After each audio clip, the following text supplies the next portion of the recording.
पद है मोहे वृंदावन अति प्यारो, श्री बन तज वैकुंठ न जाऊं, जहां सुख पुंज अपारो, सुर हरि पार्षद नाही कहाऊं, यहाँ कीट मतवारो। यहाँ तक की व्याख्या हो चुकी थी। स्वर्गामृत मधुर रस नहीं चाहूं, प्रिय बन को जल खारो, बाहर की स्तुति मान न भावे, ब्रजगारी दुत्कारो, करुणदास श्रीधाम प्रेम रस, तीन लोकते न्यारो।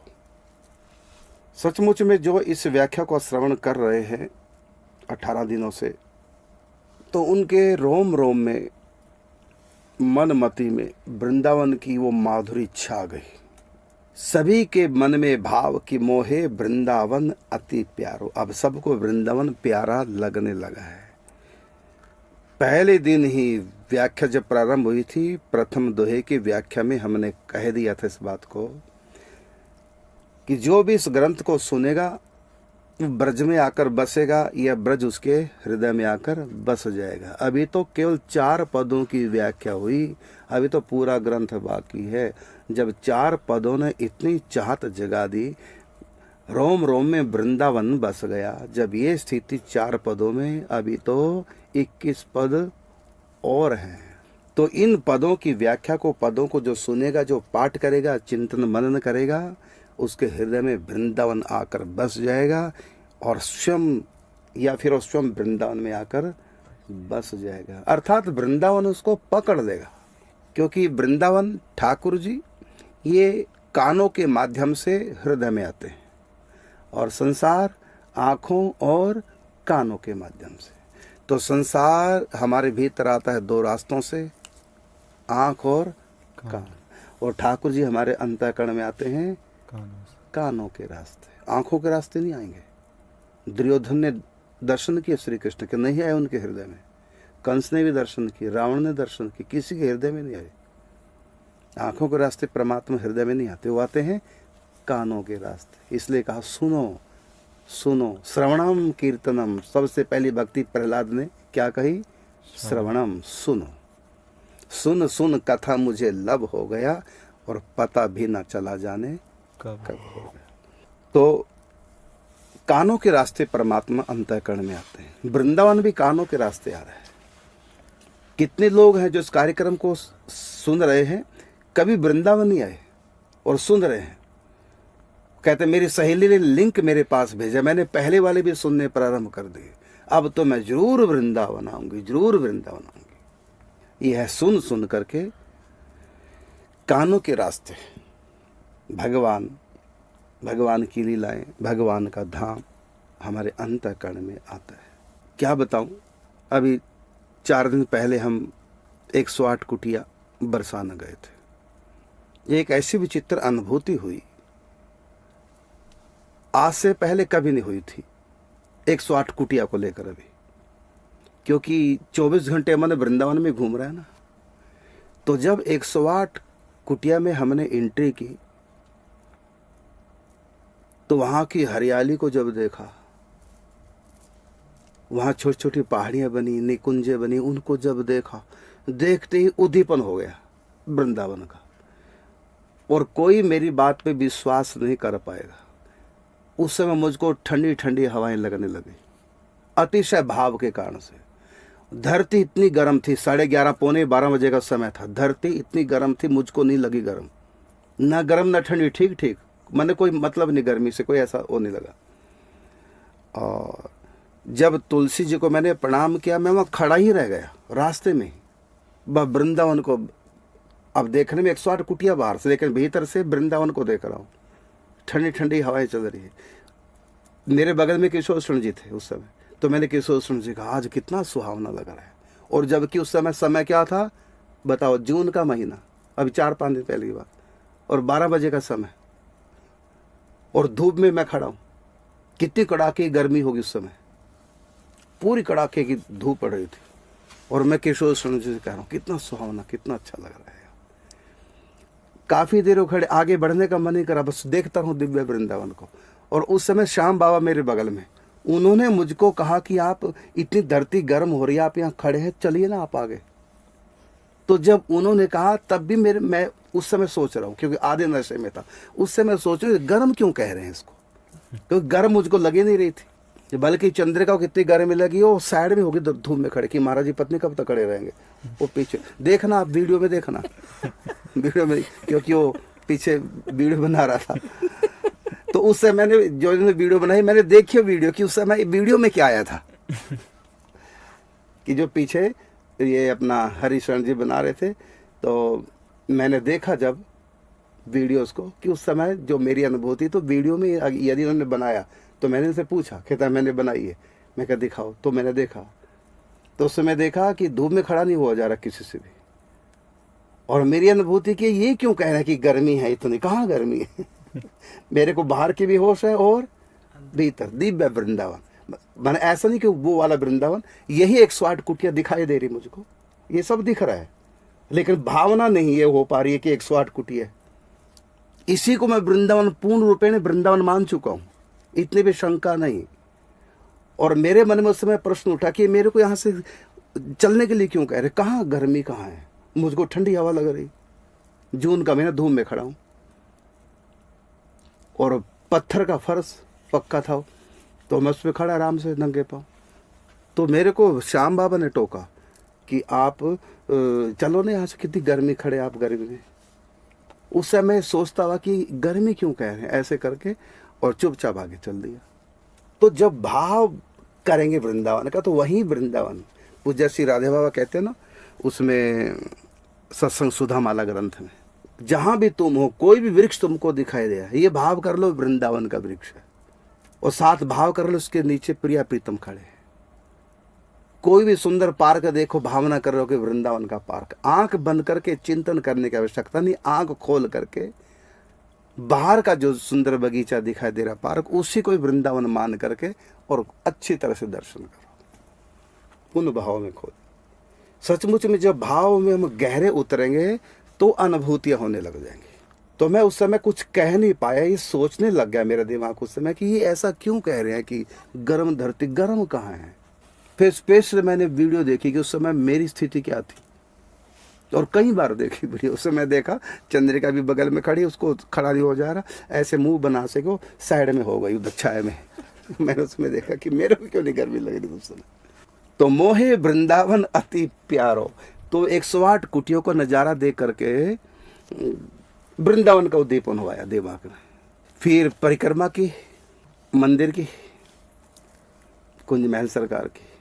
तो सबसे पहले दर्शन हनुमान जी जहाँ चारुशीला सखी के रूप में प्रणाम किया, उसके बाद वृंदा सखी के दर्शन सब कर रहा हूँ मैं। मुझको पता कि मैं 108 कुटियों में हूँ, ये सब बाहर से भी होश है पूरी, और एक आनंद सा भी आ रहा है, वृंदावन में घूम रहे हैं। फिर मयूर कुंज, सरस कुंज, नवल कुंज, विलास कुंज, मान कुंज, वो सब कुंज वृंदावन में का ही उनमें भाव किया गया। कालिंदी कुंज, उदर त्रिवेणी कुंज, ओ बड़ा आनंद आ रहा है, चारों तरफ आ रहा है। मैं इसलिए कह रहा हूँ, मेरे को अब भी लग रहा है कि मैं वहीं घूम रहा हूँ इसलिए आ रहा है, कह रहा हूँ, कहना चाहिए था आ रहा था, वो आ रहा है, वर्तमान में आ गया हूँ। तो वो परिसर इतना भाव का उद्दीपन कर रहा था, और मुझको लगता है कि जो भी इस समय ब्रज वृंदावन माधुरी सुन रहे हैं, जब भी वो किसी सुंदर से पार्क में जाएंगे, उनका भाव अपना भी बनेगा जैसे वृंदावन है। कोई भी सुंदर सी बिल्डिंग देखेंगे, विशेषकर राजस्थानी शैली की, तो उसी में उनका भाव होने लगा, ऐसा लग रहा है जैसे वृंदावन ही नहीं कौन जाए। कोई महल देखेंगे राजा महाराजा का, वही भाव आने लग जाएगा। तो फिर हमने मंत्रपीठ के दर्शन की, मोहन महल के आंगन में कल्प वृक्ष, उसके नीचे मोहन महल, और चारों तरफ सखियां, मंत्रपीठ, मंत्रपीठ पे प्रिया प्रीतम विराजमान, 8 दिशाओं में 8 महारानियां सेवा सोंझ लिए खड़ी, अष्टदल कमल, अलग ही आनंद था उस समय का। फिर 108 कुटियों की परिक्रमा की। जब परिक्रमा प्रारंभ की तो जो कुंजें बनी थी सुंदर, फूल कितने लगे थे, हरियाली, एकदम गुफा से भीतर बनी, बिल्कुल नहीं कुंजे।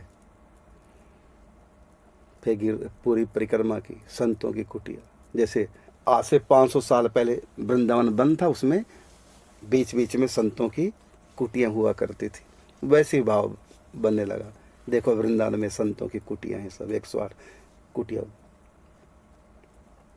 और संत अपना कमरों में कुटियां बैठ के सब भजन कर रहे हैं। इधर राधा नाम का संकीर्तन मंदिर में चल रहा है 108 कुटियों में। तो मंदिर में जो राधा नाम का संकीर्तन सब संत मिलके कर रहे थे, तो पूरे परिसर में पूरा ध्वनि गूंज रही थी राधा नाम की, एक विशेष आनंद। मुझको तो ऐसा लगा मैं यही रहने लग जाऊं 108 कुटिया में। बड़ा अच्छा लगा की बात, पहली बार ऐसा हुआ। इससे पहले आंखें बंद करके होता था जो होना था, आंखें खोल के नहीं हुआ, लेकिन पहली बार उस दिन आंखें खोल करके 108 कुटियों में वृंदावन का भाव हो गया पूरा, और एकदम नशा। और गजब की बात, गर्मी नहीं लग रही, ठंडी हवाएं, बाहर से भी अनुभूति ठंडी हवाओं की, और पत्थर का फर्श, गर्मी नहीं लग रहा है। 108 कुटियों की परिक्रमा की सब संतों। फिर अष्ट सखियों सहित विराजमान श्री कुंज महल सरकार के रसमय दर्शन। तो जब पहली बार दर्शन की, अभी 4-5 दिन पहले जब गया था, तो श्री जी हमारी तरफ देख ही नहीं रही।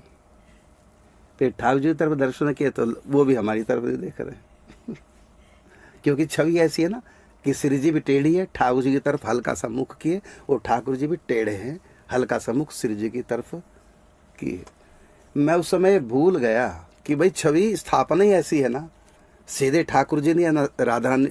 हर मंदिर में तो यही होता है कि भक्तों की तरफ प्रिया प्रीतम निहार रहे हैं, लेकिन 108 कुटियों में ऐसे दर्शन नहीं। श्री जी मुड़ी ने थोड़ी सी ठाकुर जी की तरफ झांक रही है, ठाकुर जी थोड़े से श्री जी की तरफ झुके हुए। तो मैं इस बात को भूल गया था।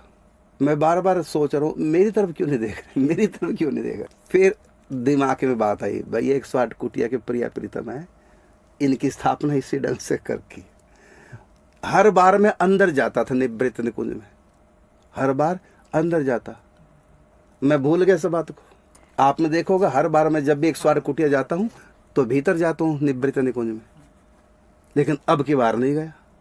जैसे सखियां झांकते हैं झरोकों से, ऐसी मैं झरोकों से निवृत्त निकुंज को झांकने लगा और प्रणाम करके आ गया। मैंने आधे नशे में, आधे बाहर के होश, आधा भीतर का नशा, तो अंदर ही नहीं गया। फिर गिरिराज जी का अभिषेक, बड़ा सुंदर गिरिराज जी के सर्वांग दर्शन, नीचे पर्वताकार रूप में, और पर्वत के ऊपर गिरिराज जी के ऊपर स्वयं गिरिराज जी प्रिया प्रीतम युगल स्वरूप के रूप में, बड़े सुंदर सर्वांग दर्शन हुए। अभिषेक किया गिरिराज जी का श्री जी का, और पंचामृत से अभिषेक हुआ। अब मैं सुना रहा हूँ, साथ साथ में दिख भी रहा है, भीतर भीतर पूरा प्रगाढ़ता के साथ पंचामृत से अभिषेक हुआ। उसके बाद वस्त्र अलंकारों से प्रिया प्रीतम को विभूषित किया, आरती की, भोग अर्पण किया, परिक्रमा की। गिरिराज जी बड़े सुंदर है वहाँ के, ऐसा तो लगता ही नहीं कि 2 शिलाएं हैं, शिलाओं जैसे तो है, बिल्कुल मुख आकृति। अनजान लोग 108 कुटिया में बरसाना में जब दर्शन करेंगे गिरिराज जी के, वहाँ जो 2 स्वरूप गिरिराज जी के हैं प्रिया प्रीतम, तो व्यक्ति ये सोचेगा कि ये पत्थर को घड़ा गया है। अनजान व्यक्ति सोचेगा कि पत्थर को घड़ा गया, लेकिन वो घड़ा नहीं है बिल्कुल भी। As it is Giriraj ji की शिला 2 जैसी हमको प्राप्त हुई वैसी, बल्कि मेरे साथ राधा शराब थे जब मुझे, हाँ और भी कोई था, हम दोनों थे, मैं और सामने बैठे ये अपना राधा शरण जी, हम दोनों गए थे लेने के लिए शिलाएं गिरिराज जी से, तो हमको दोनों शिलाएं मिली।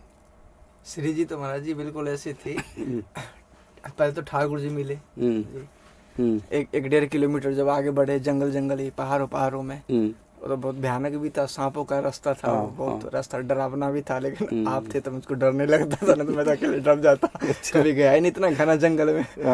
तो 1.5 किलोमीटर पे तो ठाकुर जी मिले, बहुत खोजने के बाद फिर देखे श्री जी, तो पूज्य महाराज श्री बोले भैया श्री जी तो बहुत कठिन है, पहले ठाकुर जी मिले, आप श्री जी भी मिल जाएंगे, लेकिन उनकी प्राप्ति अतिशय कठिन है।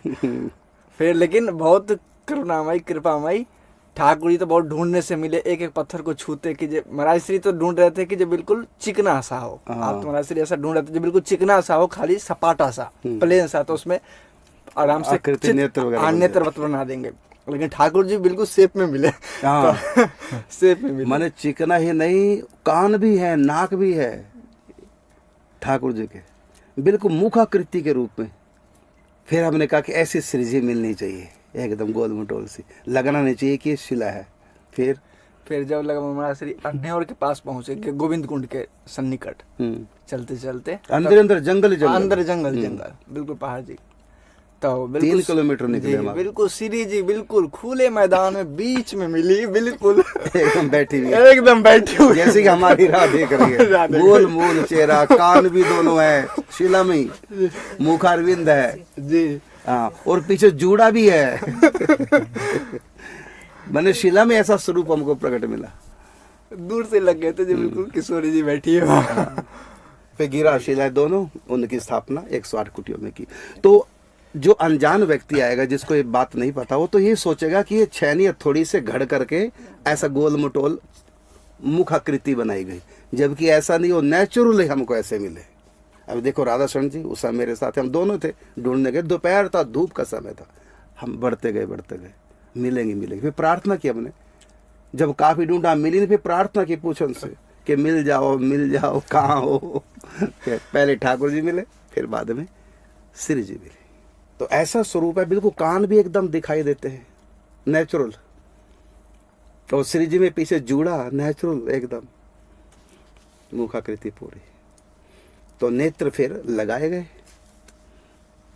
और बड़ा सुंदर स्वरूप निखर के सामने आया, बहुत बढ़िया। तो सर्वांग कल दर्शन, उस दिन दर्शन हुए थे 4-5 दिन पहले। फिर उसके बाद एक संत 108 कुटियों में रहते हैं, वो उन्होंने संकल्प लिया था से 5 साल पहले, संकल्प लिया था कि 84 कोस की मैं पैदल नंगे पांव 108 परिक्रमा करूंगा। एक परिक्रमा है 252 किलोमीटर की, तो मैं 108 परिक्रमा करूंगा। तो संत जब कुटिया हमारी प्रारंभ में बनी थी, तो उन्होंने अपनी कुटिया ले ली थी, दे दी गई थी उनको कुटिया संत। तो वहाँ रहते, बीच बीच में फिर परिक्रमा करने जाते, एक परिक्रमा करके फिर लौट आते, 2-4 दिन रुक करके बैटरी चार्ज करके फिर परिक्रमा के लिए निकल जाते, फिर महीने बाद आते, कभी 15 दिन के बाद आते, कभी 2 महीने बाद आते, कई बार तो कई परिक्रमा करके वापस 108 कुटिया में लौटते। ऐसे करके जब उन्होंने कुटिया ली, उसे 1 साल पहले से उनका संकल्प था। तो इस प्रकार 5 साल लगातार उन्होंने परिक्रमा करके, कुछ दिन कुटिया में रुकते, फिर चल जाते, फिर सर्दी गर्मी का मौसम हर प्रकार का, कई बार ज़्यादा दिन 108 कुटिया में रुकते, सब मिला के उन्होंने 108 परिक्रमा पूरी कर ली। तब वो हमारे पास उस दिन आए थे कि ऐसे ऐसे मेरे 108 परिक्रमा का पूरा हो गया नहीं, और मैं 108 कुटियों के संतों का, बरसाने के संतों का भंडारा करना चाहता हूँ, और आप आएंगे, आपके हाथों से गिरिराज जी का अभिषेक होगा और फिर भंडारा, आप उस भंडारे में प्रसाद पाएंगे। तो संत का इतना बड़ा संकल्प था, 108 गिरिराज जी की नहीं, 84 कोस की परिक्रमा की। तो मन आया कि नहीं जाना चाहिए। तो फिर किशोर को लेकर अपने सब साथ गए, फिर गए वहाँ पर। एक विशेष अनुभूति हुई, 108 कुटिया न होकर के दिव्य वृंदावन। तो यहाँ चर्चा ही वृंदावन की हो रही है इतने दिनों से, वही दिमाग में 24 घंटे वही छाया है। तो वहाँ की हरियाली देख करके, सुंदरता देख करके, वृक्षों की, लताओं की, और एकदम भाव उमड़ पड़ा, बड़ा आनंद। चलो, तो मोहे वृंदावन अति प्यारो, कैसा वो वृंदावन है।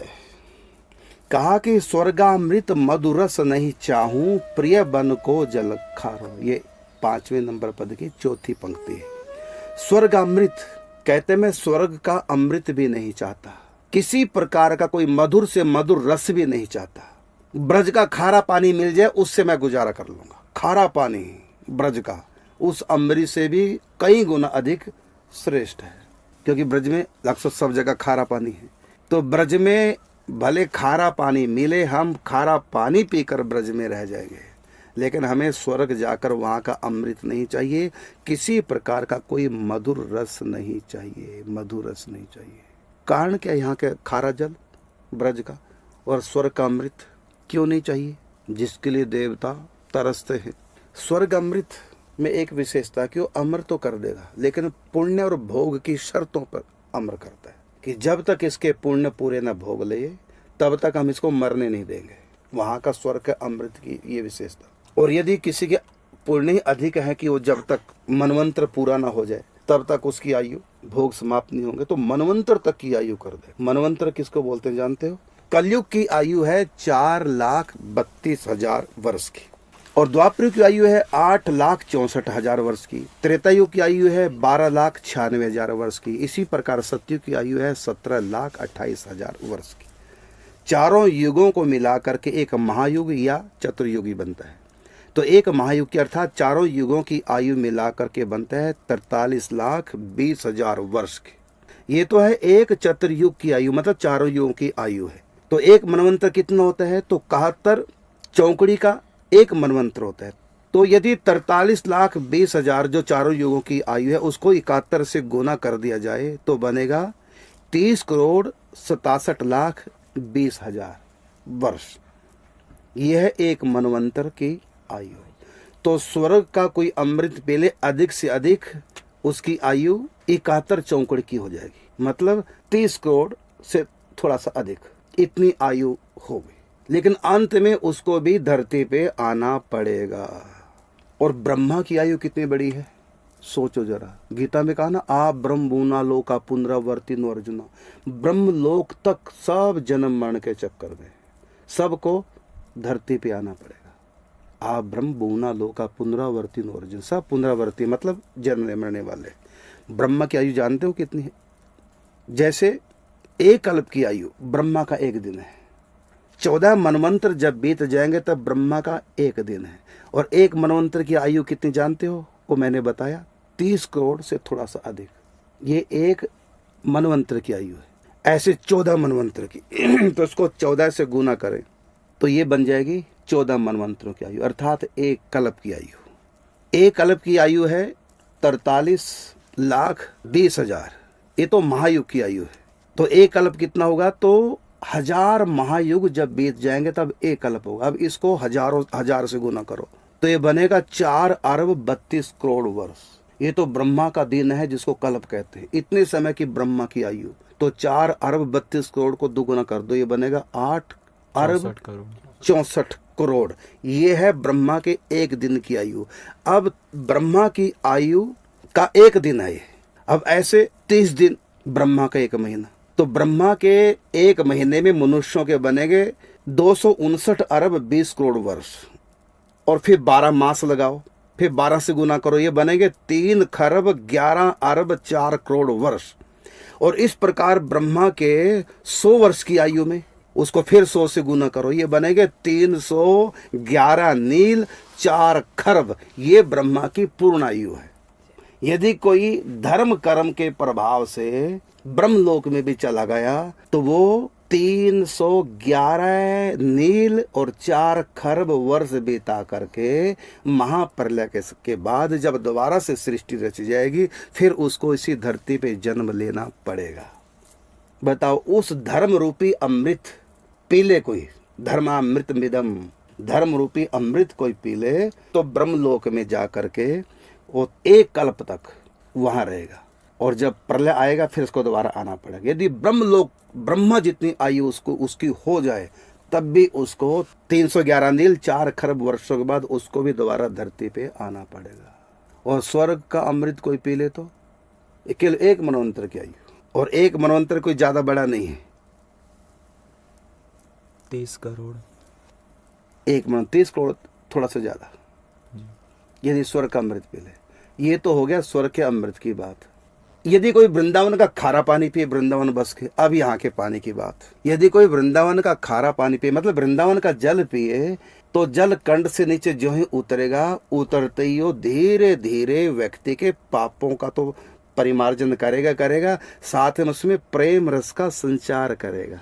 पहले कृष्ण प्रेमी बनाएगा, फिर युगल का प्रेमी बना देगा। यहीं का जल, यहाँ की रज, तो धीरे धीरे एक दिन वो युगल का, श्री जी का अनन्य रसिक बन जाएगा। फिर जाएगा ब्रह्मलोक। नहीं, ब्रह्मलोक तो काल की सीमा के अंदर है। उससे ऊपर निकुंज वृंदावन में, जहाँ काल माया का प्रवेश नहीं।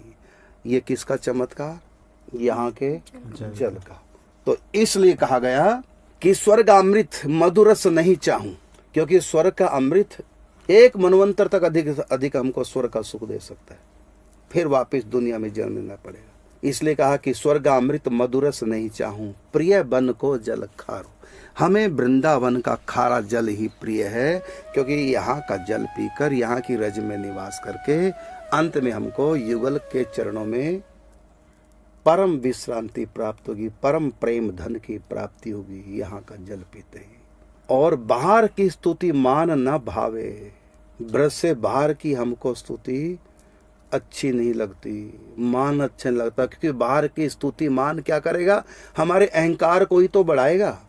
और जो जो अहंकार बढ़ेगा, बाहर की मान स्तुति ले लेकर सुन करके जो जो अहंकार बढ़ता जाएगा, त्यों त्यों भगवान से, गुरु गोविंद से दूरी बनती चली जाएगी। इसलिए हमें ब्रज से बाहर का मान सम्मान नहीं चाहिए। और कहा कि बाहर की स्तुति मान ना भावे, ब्रज गारी दुत्कारो, ब्रज में गाली मिले, यहाँ का दुत्कार मिले, वो भी हमको स्वीकार है। तो ब्रज की गाली से क्या होता है, दुत्कार से क्या होता है, ये बहुत रहस्य की बात है। बाहर का मान सम्मान कैसे व्यक्ति को पतित करता है, ब्रज से बाहर का मान सम्मान कैसे वो गुरु गोविंद से दूर करता है, और ब्रज की दुत्कार और ब्रज की गाली किस प्रकार हमको प्रिय प्रीतम के पास लाती है, इसकी चर्चा करेंगे कल।